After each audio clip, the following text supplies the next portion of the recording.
ವಿದ್ಯಾರ್ಥಿಗಳೇ ನಮಸ್ಕಾರ. ನಾನು ವಾಣಿ ವೈಡಿ, ಸಹಾಯಕ ಪ್ರಾಧ್ಯಾಪಕಿ, ಸರ್ಕಾರಿ ಪದವಿ ಕಾಲೇಜು ಕೋಡಿಹಳ್ಳಿ, ರಾಮನಗರ ಜಿಲ್ಲೆ. ಇಂದಿನ ತರಗತಿಯಲ್ಲಿ ಭಾರತೀಯ ಹಣದ ಮಾರುಕಟ್ಟೆಯ ಅರ್ಥ ಹಾಗೆ ಅದರ ಪ್ರಮುಖ ಲಕ್ಷಣಗಳು, ಹೇಗೆ ಕಾರ್ಯವನ್ನು ನಿರ್ವಹಣೆ ಮಾಡ್ತಾ ಇದೆ ಮತ್ತು ಅದರ ಪ್ರಮುಖ ದೋಷಗಳು ಏನು ಅನ್ನೋದ್ರ ಬಗ್ಗೆ ಬೆಳಕನ್ನು ಚೆಲ್ಲೋಣ. Myself, Vani Vaidi, Assistant Professor of Economics, working in GFGC Kodihalli, Kanakapura Taluk, Ramanagara District. Students, in today's class, let us know the meaning of Indian money market, how it is functioning, and what are the features of Indian money market as well as the main defects of Indian money market. ಹಣದ ಮಾರುಕಟ್ಟೆ ಅಥವಾ ಭಾರತೀಯ ಹಣದ ಮಾರುಕಟ್ಟೆ ಅಂದರೆ ಏನು? ಭಾರತೀಯ ಹಣದ ಮಾರುಕಟ್ಟೆ ಅಲ್ಪಾವಧಿ ನಿಧಿಗಳ ಸಾಲವನ್ನು ಒಳಗೊಂಡಿರುವ ಒಂದು ವಿತ್ತೀಯ ವ್ಯವಸ್ಥೆಯಾಗಿದೆ. ಭಾರತೀಯ ಹಣದ ಮಾರುಕಟ್ಟೆಯ ಉದ್ದೇಶಗಳು ಏನು ಅಂದರೆ, ಹಣವನ್ನು ಬಳಸಿಕೊಳ್ಳುವುದು, ಅಲ್ಪಾವಧಿಯಲ್ಲಿ ಸಿಗುವಂತಹ ಹಣವನ್ನು ಸಮರ್ಪಕವಾಗಿ ಬಳಸಿಕೊಳ್ಳೋದು, ಅಲ್ಪಾವಧಿಯಲ್ಲಿ ಹಣದ ಕೊರತೆಯನ್ನು ನಿವಾರಿಸುವುದು, ಹಾಗೆ ಅರ್ಥವ್ಯವಸ್ಥೆಯಲ್ಲಿ ದ್ರವ್ಯತೆಯನ್ನು ನಿಯಂತ್ರಿಸುವುದು, ಅವಶ್ಯಕತೆಗಳನ್ನು ತ್ವರಿತವಾಗಿ ಹಾಗೂ ಸಮರ್ಪಕವಾಗಿ ಪೂರೈಕೆ ಮಾಡೋದಕ್ಕೆ ಹಣವನ್ನು ಬಳಸಿಕೊಳ್ಳುವುದು. ಇವು ಭಾರತೀಯ ಹಣದ ಮಾರುಕಟ್ಟೆಯ ಪ್ರಮುಖ ಲಕ್ಷಣಗಳು ಆಗಿವೆ. Indian money market has been divided into two sectors. One is the organized sector, the other one is unorganized sector. The organized sector consisting of Reserve Bank of India, commercial banks, and there are as well as the cooperative banks. Commercial banks are of two types. They are the scheduled banks and non-scheduled banks. The scheduled banks include foreign banks as well as the Indian banks, and the Indian banks are of two types, public banks as well as the private banks. Cooperative banks are of three varieties, state, district as well as the taluk level. Thus, this is the organized sector of Indian money market, whereas the unorganized sector consists of the indigenous money bankers and the money lenders as well as NBFI. There are differences between organized and unorganized sector. Organized sector, it is the employment terms are fixed and regular, whereas in unorganized sector, workers are paid on daily basis. In organized sector, workers get assured work and also the basic facilities. In unorganized sector, the workers do not get any assured work as well as the basic facilities. Organized sector is combined with relevant administration, whereas the unorganized sector is associated with the government. Example for organized sector are the private, public banks and NBFCs, whereas for unorganized sector, the money lenders and also the pawn brokers, chit funds and others are the examples for unorganized sector. ಭಾರತೀಯ ಹಣಕಾಸಿನ ಮಾರುಕಟ್ಟೆಯನ್ನ ಎರಡು ಭಾಗಗಳಾಗಿ ಅಥವಾ ಎರಡು ವಲಯಗಳಾಗಿ ವಿಂಗಡಣೆ ಮಾಡಲಾಗಿದೆ. ಒಂದು ಸಂಘಟಿತ ವಲಯ, ಮತ್ತೊಂದು ಅಸಂಘಟಿತ ವಲಯ. ಈ ಸಂಘಟಿತ ವಲಯವನ್ನ ಆಧುನಿಕ ವಲಯ ಅಥವಾ ಮಾಡರ್ನ್ ಸೆಕ್ಟರ್ ಅಂತ ಕರೀತಾರೆ. ಇದು ಏಕೀಕೃತವಾಗಿರುತ್ತೆ, ಹಾಗೆ ಉತ್ತಮವಾಗಿ ಸಂಘಟಿತವಾಗಿರುವ ವಲಯ ಆಗಿದೆ.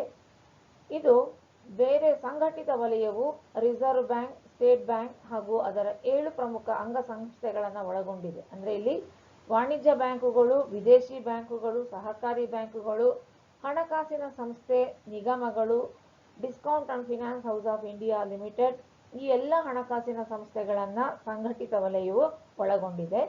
ಹಾಗೆ ಭಾರತದ ಹಣದ ಮಾರುಕಟ್ಟೆಯ ಪ್ರಮುಖ ಕೇಂದ್ರಗಳು ಅಂದರೆ ಮುಂಬೈ, ಕೋಲ್ಕತ್ತಾ, ದೆಹಲಿ, ಚೆನ್ನೈ, ಅಹಮದಾಬಾದ್, ಬೆಂಗಳೂರು. ಮುಂಬೈ ಹಣದ ಮಾರುಕಟ್ಟೆ ಲಂಡನ್ ಅಥವಾ ನ್ಯೂಯಾರ್ಕ್ ಈ ಮಾರುಕಟ್ಟೆಗಳಷ್ಟೇ ಪ್ರಸಿದ್ಧತೆಯನ್ನು ಪಡ್ಕೊಂಡಿದೆ. ಹಾಗೆ ಈ ಒಂದು ಸಂಘಟಿತ ವಲಯದಲ್ಲಿ ಪ್ರಮುಖವಾಗಿ ಕರೆ ಹಣದ ಮಾರುಕಟ್ಟೆ, ಖಜಾನೆ ಹುಂಡಿ ಮಾರುಕಟ್ಟೆ, ವಾಣಿಜ್ಯ ಹುಂಡಿ ಮಾರುಕಟ್ಟೆ, ಠೇವಣಿ ಪತ್ರಗಳ ಮಾರುಕಟ್ಟೆ, ಹಾಗೆ ವಾಣಿಜ್ಯ ಕಾಗದ ಮಾರುಕಟ್ಟೆಗಳು, ಹೀಗೆ ಪ್ರಮುಖವಾದ ಅಂಗಗಳನ್ನು ಸಂಘಟಿತ ವಲಯ ಒಳಗೊಂಡಿದೆ. ಅಸಂಘಟಿತ ವಲಯದಲ್ಲಿ ಪ್ರಮುಖವಾಗಿ ದೇಶೀಯ ಬ್ಯಾಂಕರರು, ಹಣದ ಲೇವಾದೇವಿಗಾರರು, ಹಾಗೆ ಮಧ್ಯವರ್ತಿಗಳು ಎಲ್ಲರೂ ಸಹ ಇರ್ತಾರೆ. ಈ ದೇಶೀಯ ಬ್ಯಾಂಕರರು ಅಥವಾ ಹಣದ ಲೇವಾದೇವಿಗಾರರು ಹೆಚ್ಚಾಗಿ ಗ್ರಾಮೀಣ ಪ್ರದೇಶಗಳಲ್ಲಿ ವ್ಯವಹಾರಗಳನ್ನು ಮಾಡ್ತಾ ಇರ್ತಾರೆ. ಹೀಗೆ ನಮ್ಮ ಭಾರತದ ಹಣದ ಮಾರುಕಟ್ಟೆಯಲ್ಲಿ ಎರಡು ರೀತಿಯ ವಲಯಗಳನ್ನು ನಾವು ಕಾಣ್ತೀವಿ. ಈಗ ಈ ಸಂಘಟಿತ ವಲಯ ಹಾಗೂ ಅಸಂಘಟಿತ ವಲಯದ ನಡುವೆ ಪ್ರಮುಖ ವ್ಯತ್ಯಾಸಗಳನ್ನು ತಿಳ್ಕೊಳ್ಳೋಣ. ಸಂಘಟಿತ ವಲಯದಲ್ಲಿ ಉದ್ಯೋಗ ನಿಯಮಗಳನ್ನು ನಿಗದಿಪಡಿಸಲಾಗಿದೆ ಹಾಗೂ ಎಲ್ಲವೂ ಸಹ ನಿಯಮಿತವಾಗಿ ಇರುತ್ತೆ. ಆದರೆ ಅಸಂಘಟಿತ ವಲಯದಲ್ಲಿ ದೈನಂದಿನ ಆಧಾರದ ಮೇಲೆ ಕಾರ್ಮಿಕರಿಗೆ ವೇತನವನ್ನು ನೀಡಲಾಗುತ್ತೆ. ಹಾಗೆ ಸಂಘಟಿತ ವಲಯದಲ್ಲಿ ಕಾರ್ಮಿಕರು ಖಚಿತವಾದ ಕೆಲಸವನ್ನು ಹಾಗೂ ಮೂಲಭೂತ ಸೌಲಭ್ಯಗಳನ್ನು ಪಡ್ಕೊಳ್ತಾರೆ. ಆದರೆ ಅಸಂಘಟಿತ ವಲಯದಲ್ಲಿ ಖಚಿತವಾದ ಕೆಲಸವೂ ಇರೋದಿಲ್ಲ, ಹಾಗೆ ಮೂಲಭೂತ ಸೌಲಭ್ಯಗಳು ಸಹ ಕಾರ್ಮಿಕರಿಗೆ ದೊರೆಯೋದಿಲ್ಲ. ಸಂಘಟಿತ ವಲಯದಲ್ಲಿ ಉತ್ತಮವಾದ ಆಡಳಿತ ಇರುತ್ತೆ, ಉತ್ತಮವಾದ ಸಂಯೋಜನೆ ಇರುತ್ತೆ. ಆದರೆ ಈ ಅಸಂಘಟಿತ ವಲಯದಲ್ಲಿ ಸರ್ಕಾರದೊಂದಿಗೆ ಉತ್ತಮವಾದ ಸಂಬಂಧಗಳು ಇರೋದೇ ಇಲ್ಲ. ಹೀಗೆ ಸಂಘಟಿತ ವಲಯ ಮತ್ತು ಅಸಂಘಟಿತ ವಲಯಗಳ ಮಿಶ್ರಣವೇ ಭಾರತೀಯ ಹಣದ ಮಾರುಕಟ್ಟೆ ಅಂತ ನಾವು ಹೇಳ್ಬೋದು. ಈಗ ಭಾರತೀಯ ಹಣದ ಮಾರುಕಟ್ಟೆಯ ಪ್ರಮುಖ ಲಕ್ಷಣಗಳು ಏನು ಅನ್ನೋದನ್ನ ತಿಳ್ಕೊಳ್ಳೋಣ. What are the important features of Indian economy? There is dichotomy. Just now I told you there are two types of or there are two important sectors in the Indian money market, that is organized sector and the unorganized sector, and there are seasonal variations. According to the seasons, there is a variation in the money market and the rate of interest as well as the flow of money in the money market, and it is called the volatile call money market. And there is predominant place for the government securities, and there is absence of acceptance and discount houses in the market, and it is totally isolated from foreign money market. And there are variety of financial institutions. Just now I told you variety of financial institutions are functioning in the Indian money market, and there are multiplicity of rate of interest. These are all the important features of Indian money. ಹಣದ ಮಾರುಕಟ್ಟೆಯ ಪ್ರಮುಖ ಲಕ್ಷಣಗಳು, ಅದರಲ್ಲೂ ಭಾರತೀಯ ಹಣದ ಪ್ರಮುಖ ಮಾರುಕಟ್ಟೆಯ ಪ್ರಮುಖ ಲಕ್ಷಣಗಳು ಅಂದರೆ ದ್ವಂದ್ವತೆ. ಅಂದರೆ ಈಗ ತಾನೇ ತಮಗೆ ತಿಳಿಸಿದ ಹಾಗೆ ಎರಡು ರೀತಿಯ ವಲಯಗಳನ್ನು ನಾವು ತಿಳ್ಕೊಳ್ತೀವಿ. ಒಂದು ಸಂಘಟಿತ ಮತ್ತು ಅಸಂಘಟಿತ ವಲಯ. ಈ ಸಂಘಟಿತ ಅಸಂಘಟಿತ ವಲಯದ ನಡುವೆ ಬೇಕಾದಷ್ಟು ವ್ಯತ್ಯಾಸಗಳನ್ನು ಸಹ ನಾವು ಕಾಣ್ತೀವಿ. ಹಾಗೆ ಕಾಲಕ್ಕೆ ತಕ್ಕ ಹಾಗೆ ಬದಲಾವಣೆಗಳಾಗ್ತಾ ಇರುತ್ತೆ. ಹಣದ ಚಲಾವಣೆಯಲ್ಲಾಗ್ಬೋದು ಅಥವಾ ಬಡ್ಡಿಯ ದರದಲ್ಲೂ ಸಹ ಬದಲಾವಣೆಗಳನ್ನು ನಾವು ಕಾಣ್ತೀವಿ. ಇಲ್ಲಿ ಕರೆ ಹಣದ ಮಾರುಕಟ್ಟೆಯನ್ನು ಇದು ಒಳಗೊಂಡಿರುತ್ತೆ. ಅಂದರೆ ಅತ್ಯಂತ ಅಲ್ಪಾವಧಿಗೆ ಹಣವನ್ನು ನೀಡುವಂತಹ ಮಾರುಕಟ್ಟೆಯನ್ನು ನಾವು ಕರೆ ಹಣದ ಮಾರುಕಟ್ಟೆ ಅಂತ ಕರಿತೀವಿ. ಹಾಗೆ ಈ ಒಂದು ಹಣದ ಮಾರುಕಟ್ಟೆಯಲ್ಲಿ ಸರ್ಕಾರದ ಭದ್ರತೆಗಳು ಅತ್ಯಂತ ಪ್ರಧಾನವಾದ ಪಾತ್ರವನ್ನು ವಹಿಸುತ್ತೆ ಅಥವಾ ಪ್ರಧಾನವಾದ ಒಂದು ಆದ್ಯತೆಯನ್ನು ಹೊಂದಿದೆ. ಹಾಗೆ ಇಲ್ಲಿ ಈ ಒಂದು ಮಾರುಕಟ್ಟೆಯಲ್ಲಿ ರಿಯಾಯಿತಿಯ ಒಂದು ಮನೆಗಳು ಮತ್ತು ಸ್ವೀಕಾರದ ಮನೆಗಳು ಇರೋದಿಲ್ಲ ಅಂತ. ಹಾಗೆ ವಿದೇಶಿ ಹಣದ ಮಾರುಕಟ್ಟೆಯಿಂದ ಸಂಪೂರ್ಣವಾಗಿ ಇದು ಪ್ರತ್ಯೇಕತೆಯನ್ನು ಹೊಂದಿದೆ. ಇಲ್ಲಿ ಹಲವಾರು ಹಣಕಾಸು ಸಂಸ್ಥೆಗಳು ಕಾರ್ಯನಿರ್ವಹಣೆಯನ್ನು ಮಾಡೋದನ್ನು ನಾವು ಕಾಣಬಹುದು. ಹಾಗೆ ವಿವಿಧ ರೀತಿಯ multiplicity of rate of interest ಅಂದರೆ ವಿವಿಧ ರೀತಿಯ ಬಡ್ಡಿಯ ದರಗಳು ಅಸ್ತಿತ್ವದಲ್ಲಿರುವುದನ್ನು ನಾವು ಕಾಣಬಹುದು. ಹೀಗೆ ಭಾರತೀಯ ಹಣದ ಮಾರುಕಟ್ಟೆ ತನ್ನದೇ ಆದ ಪ್ರಮುಖ ಲಕ್ಷಣಗಳನ್ನು ಒಳಗೊಂಡಿದೆ. Defects of Indian money market. ಭಾರತೀಯ ಹಣದ ಮಾರುಕಟ್ಟೆ ಹಲವಾರು ಲೋಪದೋಷಗಳನ್ನು ಹೊಂದಿದೆ. ಇದು ಭಾರತೀಯ ಹಣದ ಮಾರುಕಟ್ಟೆಯ ಲಕ್ಷಣಗಳು ಹೌದು, ದೋಷಗಳು ಹೌದು. A lack of integration is the most important defect of Indian money market. There is no integration, there is no coordination between the two sectors, organized sector as well as the unorganized sector. Diverse interest rate. The rate of interest varies according to a season. there is no uniformity in the rate of interest, there is no stability in the rate of interest, there is lack of coordination among the organized as well as the unorganized sectors. Then there is a shortage of funds due to the lack of banking habits among the rural people, as well as the lack of savings among the people. There is shortage of funds, and there is seasonal stringency of funds only during the agricultural period. When the farmers do the agriculture, at that time there is much flow of money in the money market, and the remaining time it will be stagnant position, in the sense there are no much transaction, or there are no much money transaction in the money market. And then there is absence of organized bill market. uh, Due to this absence of bill market, it has not functioning properly, or it is not functioning in a proper manner. There is lack of adequate banking facilities in the rural areas. Due to this lack of adequate banking facilities, the people are not having the banking habits, and the savings of the rural people is very low, and lack of banking system. This is the repetition, in the sense there are no existence of banks or the other financial institutions to save the money in a proper way. Thus, the Indian money market is facing all these difficulties.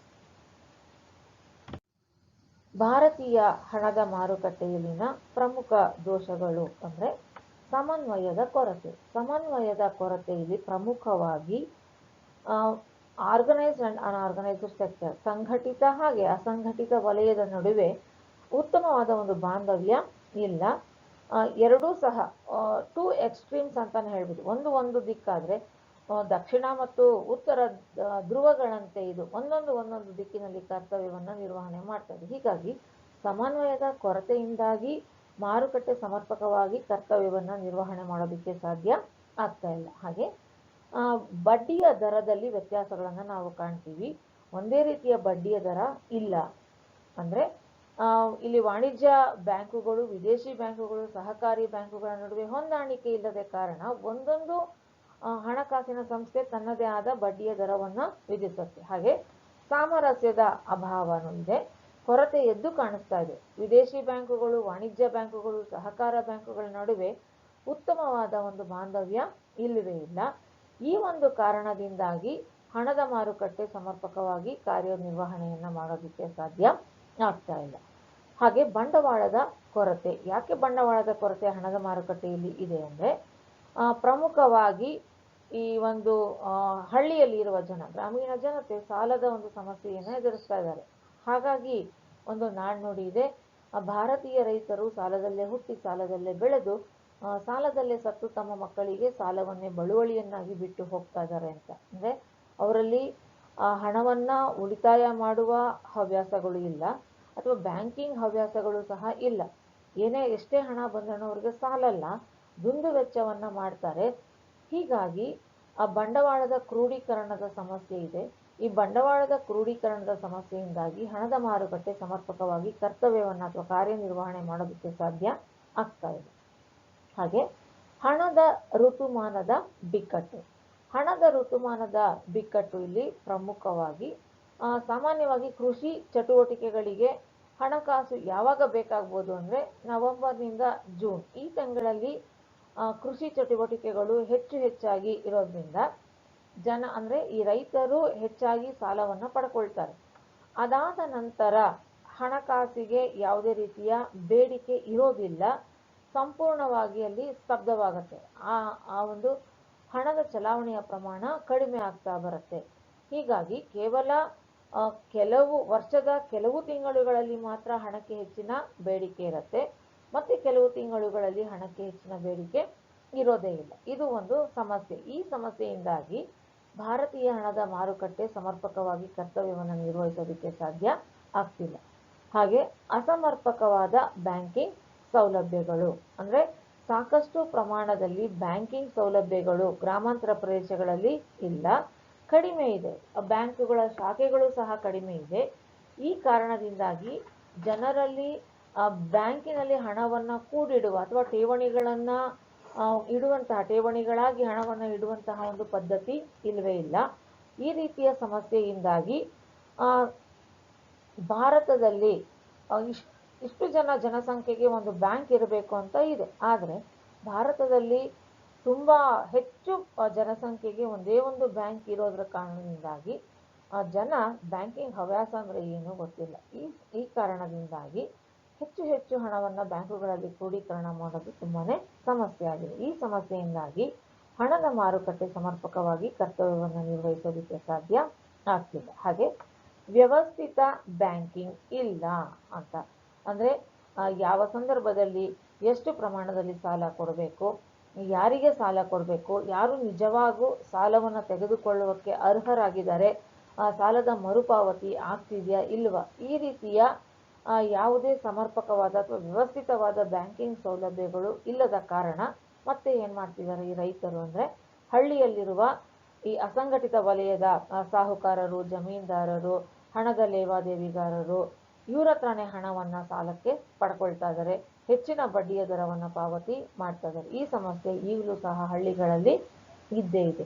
ಇದು ಒಂದು ಸಮಸ್ಯೆಯಾಗಿದೆ. ಹಾಗೆ ಮತ್ತೊಂದು ಪ್ರಮುಖ ದೋಷ ಭಾರತೀಯ ಹಣದ ಮಾರುಕಟ್ಟೆಯಲ್ಲಿ ಅಂದರೆ ಸಂಘಟಿತ ಹುಂಡಿಯ ಮಾರುಕಟ್ಟೆಯ ಅಭಾವ ಇದೆ. ಅಂದರೆ ಹುಂಡಿ ಮಾರುಕಟ್ಟೆ ಅತ್ಯಂತ ಸಂಕುಚಿತವಾಗಿದೆ. ವಿವಿಧ ಹಣಕಾಸಿನ ಸಂಸ್ಥೆಗಳೊಂದಿಗೆ ಬ್ಯಾಂಕುಗಳು ಉತ್ತಮವಾದ ಒಂದು ಬಾಂಧವ್ಯವನ್ನು ಹೊಂದಿಲ್ಲ. ಈ ಕಾರಣದಿಂದಾಗಿ ಈ ಒಂದು ಆರ್ಗನೈಸ್ಡ್ ಬಿಲ್ ಮಾರ್ಕೆಟ್ ಅಂತ ನಾವು ಕರೆಯೋತೀವಲ್ಲ, ಈ ಹುಂಡಿ ಮಾರುಕಟ್ಟೆ ಅಸ್ತಿತ್ವದಲ್ಲಿ ಇಲ್ಲ. ಈ ಕಾರಣದಿಂದಾಗಿ ಹಣದ ಮಾರುಕಟ್ಟೆ ಸಮರ್ಪಕವಾಗಿ ಕಾರ್ಯವನ್ನು ನಿರ್ವಹಣೆ ಮಾಡೋದಕ್ಕೆ ಸಾಧ್ಯ ಆಗಿಲ್ಲ. ಹೀಗೆ ಭಾರತೀಯ ಹಣದ ಮಾರುಕಟ್ಟೆಯ ಪ್ರಮುಖ ದೋಷಗಳು ಇವು. ಹಾಗೆ ಭಾರತೀಯ ಹಣದ ಮಾರುಕಟ್ಟೆಯ ಲಕ್ಷಣಗಳು ಸಹ ಆಗಿವೆ. ಅಂದರೆ ಇಲ್ಲಿ ಮುಖ್ಯವಾಗಿ ನಾವು ಸಂಘಟಿತ ಅಸಂಘಟಿತ ವಲಯ ಅಂದರೆ ಏನು, ಅದರ ನಡುವಿನ ಪ್ರಮುಖ ವ್ಯತ್ಯಾಸಗಳು ಏನು, ಬಡ್ಡಿಯ ದರದ ವೈವಿಧ್ಯತೆಗೆ ಪ್ರಮುಖ ಕಾರಣಗಳು ಏನು, ಯಾಕೆ ಸಾಮರಸ್ಯ ಇಲ್ಲ, ಬಂಡವಾಳದ ಕೊರತೆಯನ್ನು ಯಾಕೆ ಎದುರಿಸ್ತಾ ಇದೆ, ಋತುಮಾನದ ಬಿಕ್ಕಟ್ಟು ಅಂದ್ರೇನು, ಋತುಮಾನದ ಬಿಕ್ಕಟ್ಟು ಉಂಟಾಗೋದಕ್ಕೆ ಪ್ರಮುಖ ಕಾರಣಗಳು ಏನು, ಹಾಗೆ ಬ್ಯಾಂಕಿಂಗ್ ಸೌಲಭ್ಯಗಳು ಇಲ್ಲದ ಕಾರಣ ಎಂತಹ ಒಂದು ಸಮಸ್ಯೆಗಳನ್ನು ಇಲ್ಲಿ ಎದುರಿಸಬೇಕಾಗಿದೆ. ಇವನ್ನೆಲ್ಲವನ್ನು ನಾವು ತಿಳ್ಕೊಂಡ್ರೆ ಇದನ್ನು ನಾವು ಭಾರತೀಯ ಹಣದ ಮಾರುಕಟ್ಟೆಯ ಪ್ರಮುಖ ದೋಷಗಳು ಅಂತಾನೂ ಕರಿತೀವಿ ಮತ್ತು ಲಕ್ಷಣಗಳು ಅಂತಾನೂ ಕರಿತೀವಿ. ಹೀಗೆ ಇಂದಿನ ಈ ತರಗತಿಯಲ್ಲಿ ಪ್ರಮುಖವಾಗಿ ಭಾರತೀಯ ಹಣದ ಮಾರುಕಟ್ಟೆ ಅಂದರೆ ಏನು, ಭಾರತೀಯ ಹಣದ ಮಾರುಕಟ್ಟೆಯ ಪ್ರಮುಖ ಲಕ್ಷಣಗಳು ಏನು, ಹಾಗೆ ಭಾರತೀಯ ಹಣದ ಮಾರುಕಟ್ಟೆಯಲ್ಲಿನ ಪ್ರಮುಖ ದೋಷಗಳು ಏನು ಅನ್ನೋದರ ಬಗ್ಗೆ ಸ್ವಲ್ಪ ನಾವು ವಿಚಾರಗಳನ್ನು ಹಂಚಿಕೊಂಡ್ವಿ ಅಥವಾ ತಿಳಿದುಕೊಂಡ್ವಿ. In today's class we understood the meaning of Indian money market as well as the differences between organized sector and the unorganized sector and the two types of sectors here, then the features of Indian money market as well as the defects of Indian money market. The defects as well as features, almost there is a similarity between the features as well as the defects of Indian money market. Thank you students.